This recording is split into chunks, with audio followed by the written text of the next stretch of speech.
నమస్తే భారత్ టుడేకి స్వాగతం. నా పేరు సుమలత. గుంటూరు జిల్లా తెనాలి మారిస్పేటలోని పెండ్యాల వెంకట్రావు కళ్యాణ మండపంలో విలేకరుల సమావేశంలో మాజీ మంత్రి ఆలపాటి రాజేంద్ర ప్రసాద్ మాట్లాడుతూ విలేకరులపై దాడులను తీవ్రంగా ఖండిస్తున్నామన్నారు. పత్రికా స్వేచ్ఛపై దాడి చేయడం నీచమైన పని అని, జగన్ ప్రవర్తన ఆది నుంచి దాడులను ప్రోత్సహిస్తున్నదని, దోచుకున్న దానిపై దాచుకున్న దానిపై అరాచకాలు, నిరంకుశ పాలన వంటి అంశాలను వెలుగులోకి తెస్తున్న మీడియా వారి పట్ల రాక్షసుడిగా వ్యవహరిస్తున్నారన్నారు. అక్రమాలను బయటపెట్టిన వారిపై దాడులు చేస్తూ కేసులు పెట్టి వేధిస్తున్న పరిస్థితి నెలకొందన్నారు. విలేకరులపై దాడులు చేసిన మూకలను 3 రోజులకు ఒక్కడికి మాత్రమే అరెస్టు చేసి నాంచుడు ధోరణి వ్యవహరిస్తున్నారని, దాడికి పాల్పడిన వాళ్ళని అందరినీ అరెస్టు చేయాలని డిమాండ్ చేశారు. పత్రికా వ్యవస్థని, మీడియా వ్యవస్థని పూర్తిగా గ్రిప్పుట్లో ఉంచుకోవాలనే ప్రయత్నంలో తప్పితే మంచిని మంచిగా, చెడుని చెడుగా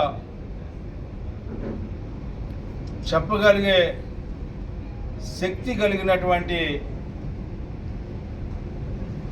ప్రజాస్వామ్యంలో 4th ఎస్టేట్ అయినటువంటి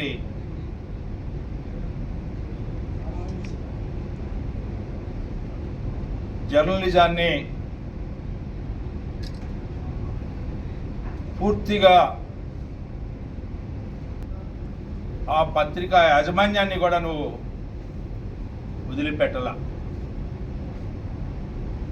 ఏమి సాధిద్దామని అంటే నువ్వు దోచే సంపదని బహిర్గతం చేస్తున్నందుక, నువ్వు చేసే అరాచకాన్ని ఏలెత్తి చూపుతున్నటువంటి సంఘటనలు రాకూడదనా?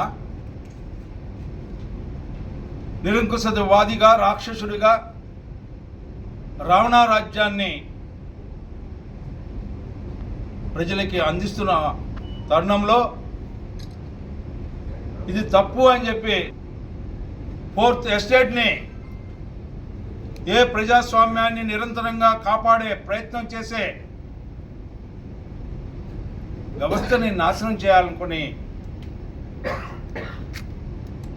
ఇనప సంఖ్యల మధ్యలో నలిపేయాలని చెప్పి ప్రయత్నించినటువంటి నాయకత్వం నీది కాదా అని చెప్పి నేను అడుగుతాను.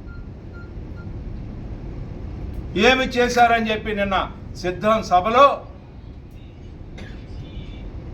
చేతులు మడచాం అంటే దీనికి నిదర్శనం ఇదేనా? రాక్షసంగా విలేకరుల్ని చావబాదటమేనా? నిన్నటికి నిన్న వాళ్ళందరూ కూడా నిరసన వ్యక్తం చేస్తా ఉంటే,